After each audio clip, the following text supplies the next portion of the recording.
Welcome to EPG Pathshala. My name is Ipshita Chanda and I teach comparative literature at Jadavpur University. Today we will be talking about African and Caribbean literatures, the background being colonization and decolonization, the historical processes.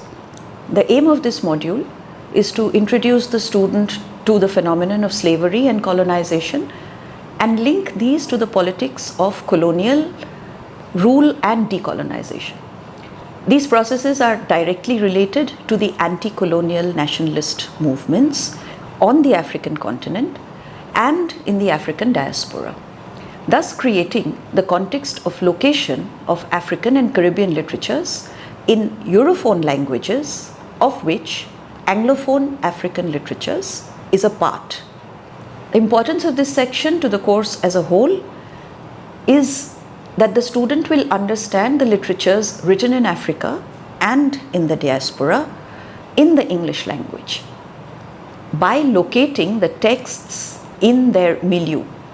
This module will attempt to historicize that milieu and explain the conditions for the formation of the modern map of Africa, as well as introduce the student to the politics and society of a colony in its struggle for independence.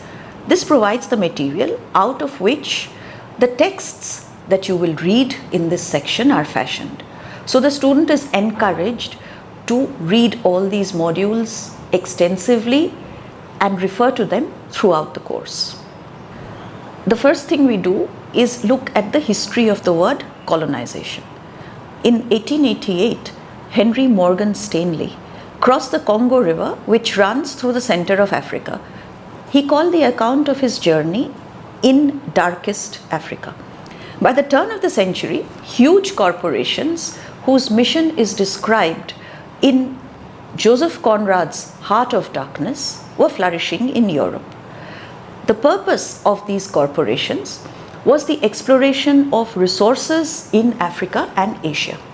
Conrad gives us a sense of the far-reaching tentacles of capital controlling the world seated in the heart of Europe, where he locates the heart of darkness, which spreads its so-called civilizing poison across the world. Literally a worldwide search and occupy operation brought in mineral resources and human resources into the ambit of the market of world capital. These could be acquired through movement and then controlled by the colonizer or the capitalist. In some cases, as in England, the colonies came under the rule of the monarchy and elevated the ruler to a position of the emperor with dominion over foreign territories. This led to a hierarchy between the colonizer and the colonized, as the former's culture had been introduced into the colonies as more civilized, modern, international, etc. This was reinterpreted by the colonized people in Africa, who connected the change wrought in pre-colonial societies by imposition of the European structures of rule and social control. Here, we study the effects of colonization upon the African continent and in the New World, where Africans were forcibly removed during slavery. We will consider aspects of the phenomenon of colonization that relate to the condition of those parts of Africa and the Caribbean, which were English colonies, relating them to the colonization of India in order to facilitate our understanding through our own experience. Up till now, we have considered the history of colonization, the reasons for colonization, and begun to talk about the responses that were given by the colonized to colonial imposition. The next thing that we consider is the concept of history as it applies to Africa and the African diaspora in detail. In October 1963, H.R. Trevor Roper delivered a series of lectures at the University of Sussex, reprinted in the Listener of November and December, where he declared, and I quote, Perhaps in the future, there will be some African history to teach, but at present, there is none. There is only the history of the Europeans in Africa. The rest is darkness. This account implied that Africa did not have a history of its own until civilized Europe penetrated her dark jungles, substantiating the description of the dark continent which began with Henry Stanley Morgan. Chinua Achebe's Things Fall Apart makes a telling comment on the misrepresentation of Africa.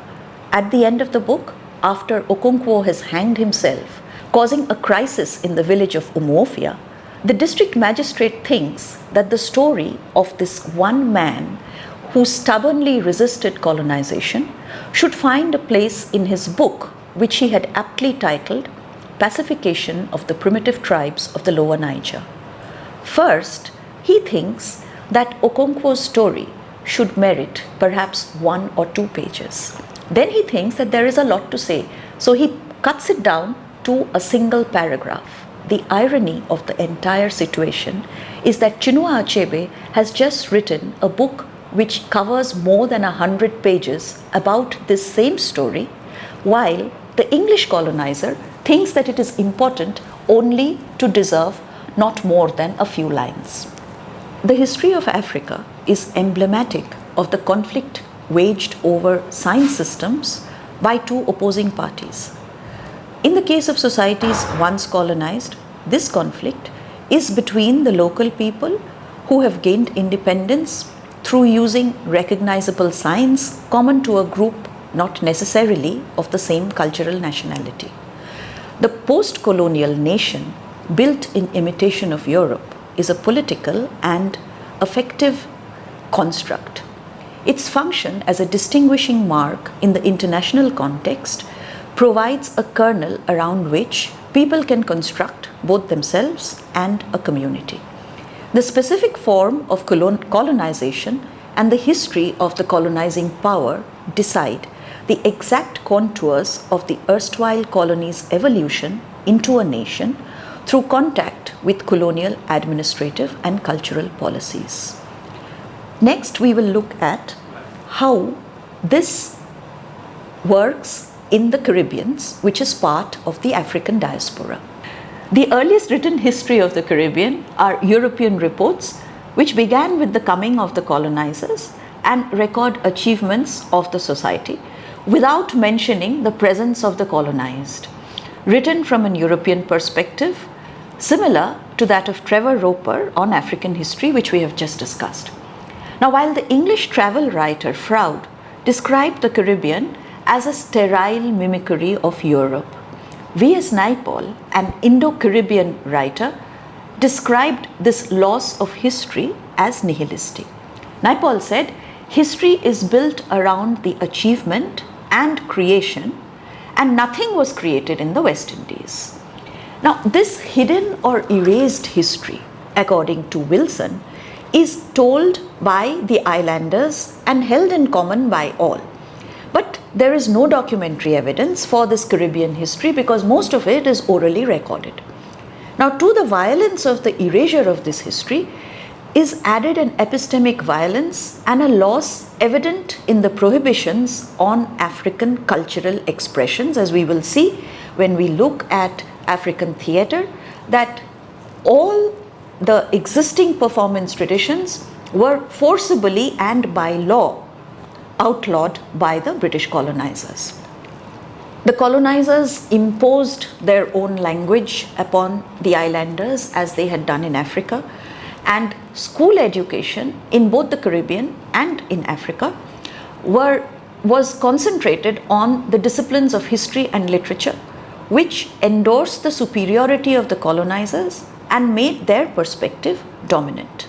Hence, Caribbean writers as diverse as Vic Reed, Junot Dias, Norbese Philip, and Erna Broadbeer, Earl Lovelace, and Kay Miller share a collective commitment to rehumanize and indigenize those subjects who have been denied a relationship to the past based on their own genealogy, and they were forcibly torn from their homes and moved to the Caribbean colonies. In response, Derek Walcott, the Nobel Prize winning dramatist from the Caribbean, insists, and I quote, on the supremacy of imagination over history. This has been named as the poeticist tradition of history. So, we have now covered the concept of history as it was propagated by the colonizers in Africa and in the Caribbean, and the responses and resistance that came from the colonized Africans and the Caribbean people.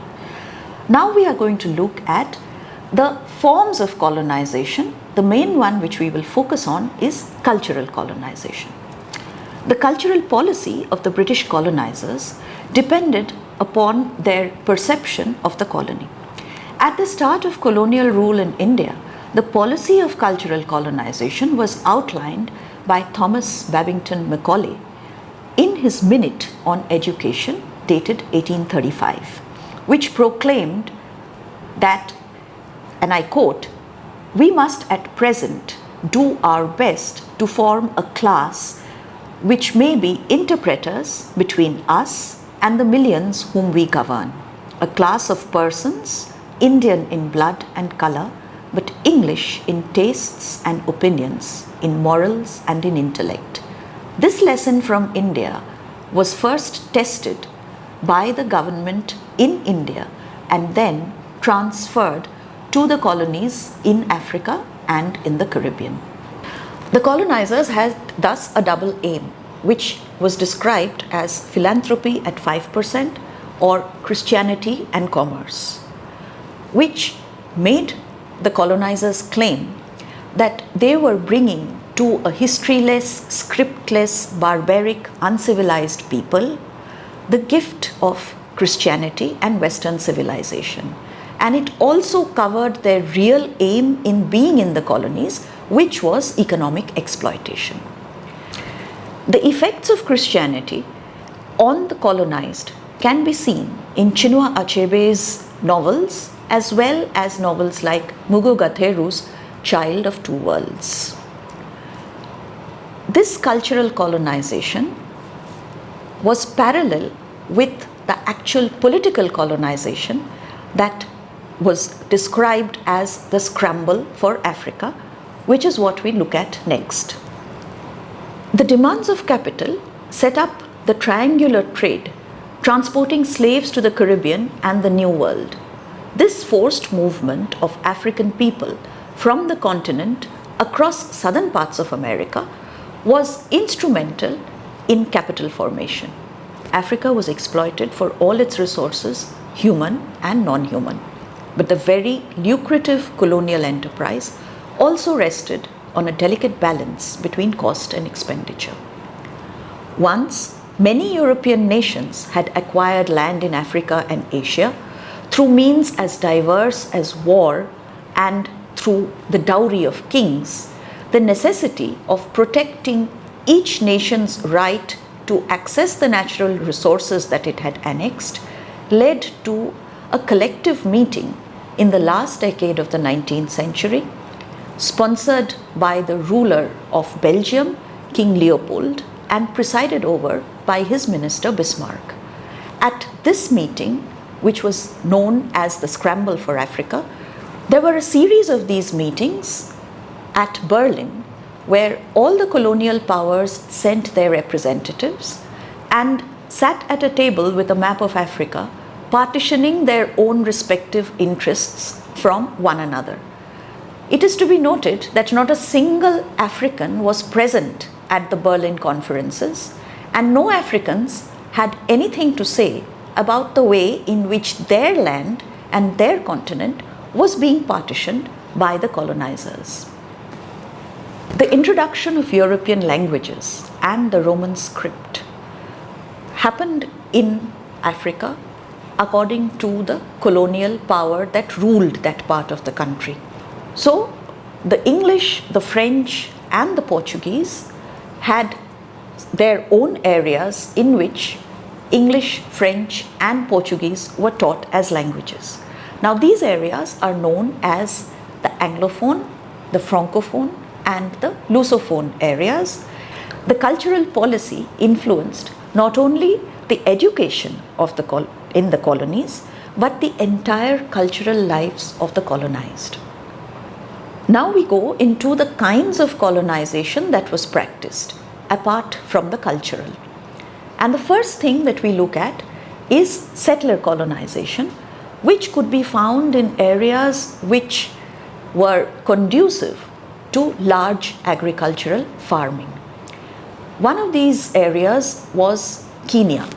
Settler colonization refers to the settling of the colonizer in the land of the colonized, especially and mostly for plantation agriculture, for which labor was cheaply available from among the colonized.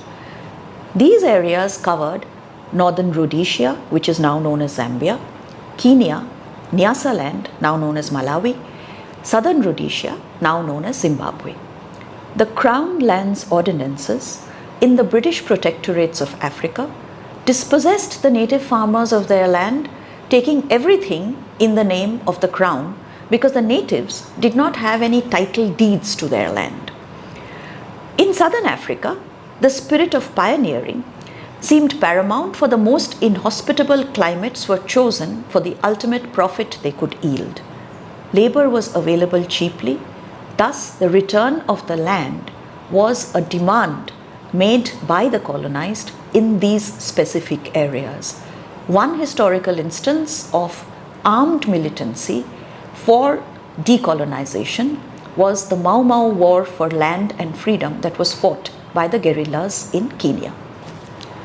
During the second half of the 17th century, colonialism was linked to mercantilism based on establishing gold and silver reserves and a favorable trade balance, and in the British and French possessions in particular, to sugar and coffee plantations using slave labor imported from West Africa. The object of each of these imperial systems was to exact profits from the systems of trade in sugar, slaves, manufactured goods. Mercantilism was most fully expressed in what is referred to as the triangular and quadrilateral trades. In their most complicated form, these linked Europe, West Africa, and North and South America, and the eastern seaboard of what is now the United States in reciprocal commerce, largely for the benefit of the British, French, and the Portuguese. Now that the British had acquired their colonial possessions, we should turn to look at what they did with them, that is, how they actually governed them.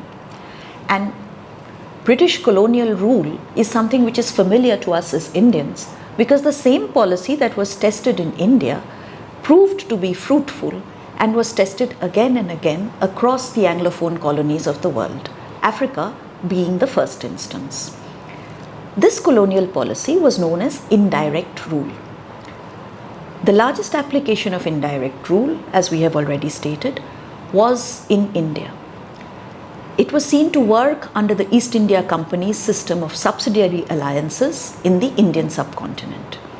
The ideological underpinnings, as well as the practical application of indirect rule in Kenya and Nigeria, is usually traced to the work of Lord Frederick Lugard, who was High Commissioner of the Protectorate of Northern Nigeria from 1899 to 1906.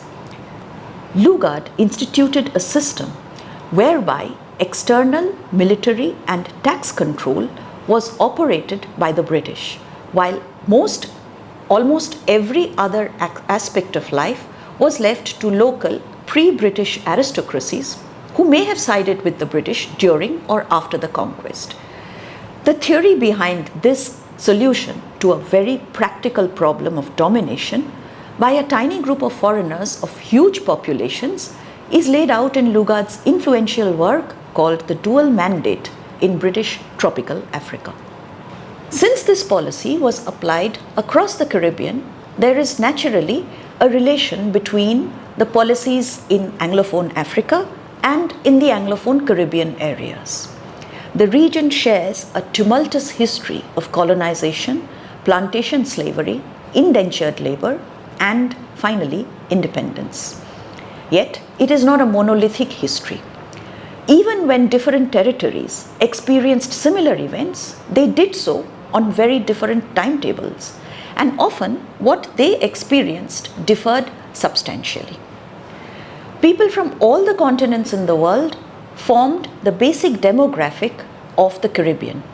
Despite the contribution made by the Asians to the common culture of the Caribbean, the basis of Caribbean society is the Black or Afro-Caribbean population, which, as the Jamaican scholar and cultural leader Rex Nettleford has written, was central to the dynamic process of adjustment, rejection, renewal, and innovation. The products of these cultural processes are what constitutes the mandates for a national cultural expression. Now, there are some broad differences between colonization in Africa and colonization in the Caribbean. The main difference is that those who were colonized in Africa remained at home while the colonizers came to their lands, while those who were taken to the Caribbean as slaves were forcibly torn from their homes, their communities, their language, and their families, and forced to settle in a land which they had never been to before, amongst people who looked like them because they were all slaves from Africa, but belonged to the many different communities and nationalities that there are across Africa. So often when the slaves were brought to the Caribbean, they did not know each other's language, even though the white colonizer could not tell apart one African nationality from the other.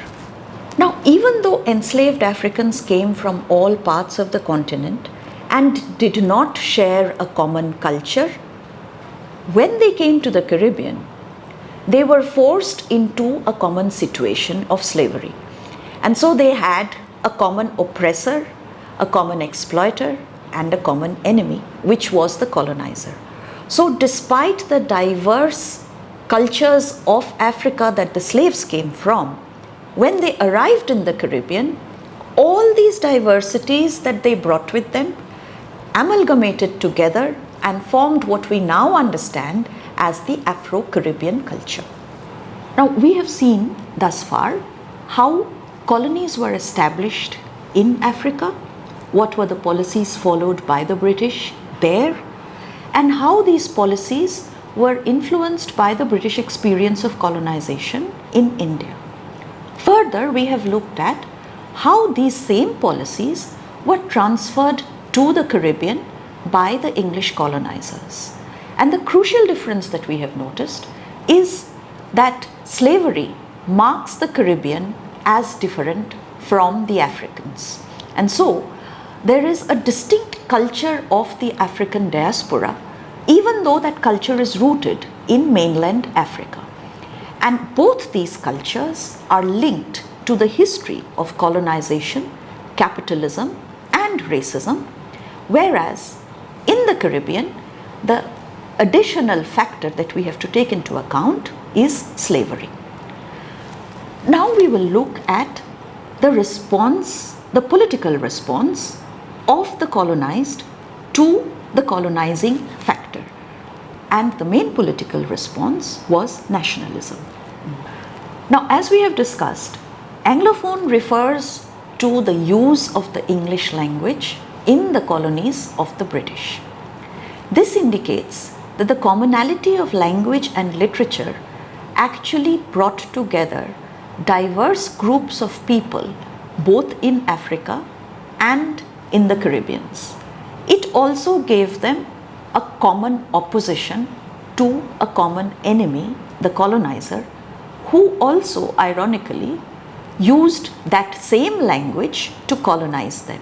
Now, as Caliban says in Shakespeare's The Tempest, "You taught me language, and my profit on it is that I know how to curse."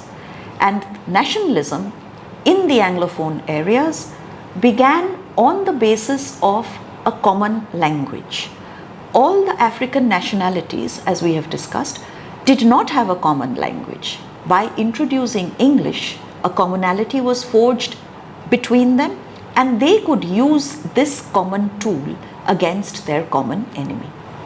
Linguistic and political nationalism were therefore very closely tied together. The acquisition of English for various means to answer the colonizer in his own tongue, to gain the status derived from knowing the colonizer's language, the ability to turn the language against its imposer.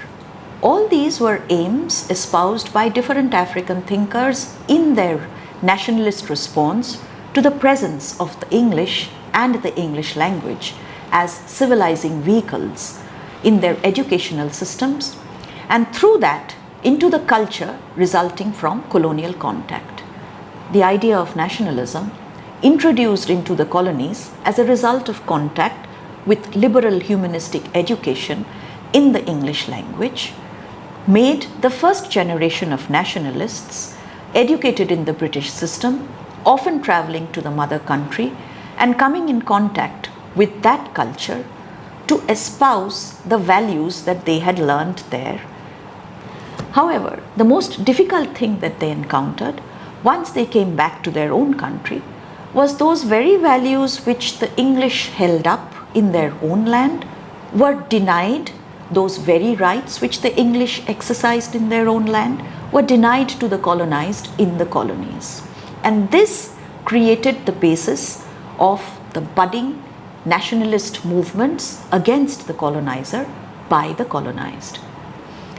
Another important factor which influenced the history of decolonization in Africa particularly was the experience of India. The experience of India had an effect not only on the colonized but also on the colonizers. The colonized tried to emulate the example of the Indian nationalists in their struggle for freedom against the British. Apart from linguistic and political nationalism, there was also militant nationalism, about which we have talked earlier when we referred to the Mau Mau guerrillas in Kenya. Militant nationalism, as we have noted, happened mostly in areas where the colonizers settled, like in Kenya and Tanzania. The struggle in these areas focused not only on the departure of the British, but also on the reallocation of land to the peasants, that land which was taken away by the Crown Lands Ordinance during colonization. Now, we have traveled through the process of colonization and the process of the establishment of a resistance to colonization. What we look at next is the process of decolonization and what happened after decolonization. Now, the withdrawal of the colonizers from their areas of influence in the colonies was the result of local nationalist movements, but also when the colonizers began to feel that holding on to their colonial possessions was no longer profitable, they decided to move out. This process of decolonization depended upon the nature of colonial rule and policy. In the English colonies, liberal democracy and the parliamentary form of government with political parties ensured that the economic and social control remained in the hands of the British educated leaders. Besides, no fundamental change occurred in the economic organization of the colony. According to Richard Haley, the British policy of decolonization was the process of coming to terms with the middle class leadership of the colony by transferring political and ceremonial power without economic reorganization. Haley called this the Indian dimension, the experience of India, to which we have referred earlier. Colonization shaped a form of economic paternalism, which continued following the withdrawal of the European powers from the colonies in the aftermath of the Second World War. For example, the British continued to apply existing and past international economic arrangements with the formerly colonized countries, and so maintained colonial control over the modes of production despite being foreign nationals. The Commonwealth, which was set up by the British, served to legitimize the economic system of colonialism long after decolonization. African thinkers like the Ghanaian president Kwame Nkrumah coined the term neocolonialism to describe this situation. This process of colonization, resistance, and decolonization led to several ideological and political positions taken across the colonies, both in the African continent and in the Caribbean, by various thinkers. So this section is called Africa in the World, and here we are going to consider the different positions taken by African thinkers on the process of decolonization and their views on what would follow next. The first thing we consider is nationalism and Creolization, also known as Negritude. There is a specific line of descent that links contemporary philosophers of transnationalism, such as Edward Glissant, the Creolists, and Antonio Benitez Rojo, to Frantz Fanon, the Martinican prophet of nationalism. Fanon dismantles romantic assumptions concerning national identity. He says that whereas the traditional European idea of nation implied a common and homogeneous sense of history, the traditional culture of the past is open to reinterpretation rather than being an inert given. He grounds a successful national consciousness in dynamic rather than ossified oral traditions. However, a challenge to even dynamic nationalism is posed by the philosophy of Negritude, arising from the work of another Martinican philosopher and poet, Aimé Césaire. Nègre is the word for black in French, and the celebration of blackness as complementary to whiteness, the positive valuation of black as necessary to complete civilization, is characteristic of the African continental variety of Negritude professed by the first president of Senegal, Léopold Sédar Senghor. But Aimé Césaire, located in the Caribbean, is not so intent on the complementarity between black and white. Rather, his position is radically opposite. Thus, Césaire professes an independent standard for black civilization, which he names Negritude, and this standard is defined negatively against the white supremacist views. This prompts Edward Glissant to formulate his Poetics of the Rhizome, saying that there is not a single root to which Caribbean culture can be traced, by which he means that Caribbean people come from all over the world due to slavery, as we have discussed, and so they have roots in many places, and therefore he metaphorically calls this collective rootedness rhizomatic rather than a single root. Another ideology which was espoused mainly by the mainland Africans was Pan-Africanism. Pan-Africanism is the understanding of oneself as connected to others of African descent in other sites through a shared origin and history of enslavement or colonization. This ideal is criticized by Fanon, who saw as inherently flawed the continent-wide approach of Pan-Africanists of his time and their promotion of a transnational black culture that failed to account for the specificities of the different African communities and their own cultures. Now, the basis of nationalism in the Caribbean, given the rhizomatic nature of the cultures of the Caribbean, is transnationalism rather than nationalism in the singular. Given its history, the Caribbean has never been inhabited by a single race from the moment of the European incursion. Transnationalism is a crucial characteristic of the Caribbean, inhabited by many nations with a common African heritage based on both the experience of slavery and the memory of the imagined home on the continent.